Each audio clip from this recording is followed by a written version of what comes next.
fishermen stumbled upon a massive, rusted chain buried in gravel on a remote Alaskan island. When the authorities followed it into the sea, what they found on the other end turned every face pale. Joel Barnes, a quiet, sharp-eyed fisherman, was walking the rocky shore of Attu Island, one of the most isolated places in Alaska. That morning, fog clung to the ground like a curtain. He nearly tripped on something strange, a rusted metal chain half buried in the gravel. The links were enormous, as wide as his hand and thick as his forearm.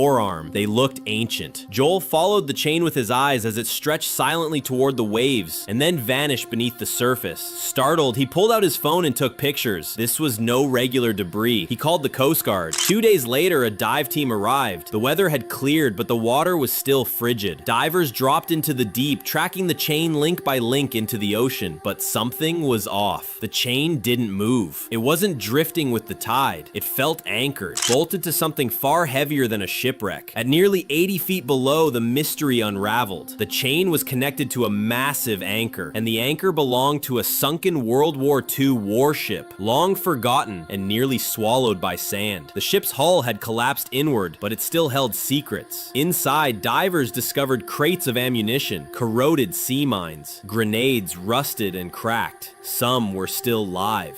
The scene was frozen in time, untouched since the 1940s. Military historians quickly identified the ship as a destroyer lost during a battle in the Pacific. Attu Island's extreme isolation had hidden it for nearly 8 decades. The military responded fast. Bomb disposal units were flown in by helicopter. They cordoned off the area and began working through the wreck, slowly, carefully. The operation took days. One misstep, and the entire site could have exploded. Thanks to Joel's sharp instincts, a massive underwater threat was finally exposed and neutralized. But the mystery still lingers. Why was the ship never found? Why was the chain still visible after all these years? And then there are other wrecks still waiting beneath the waves? To this day, no one knows how long that warship sat silently beneath the surf. But one thing is certain, without that fisherman's discovery, it might still be lying there, waiting.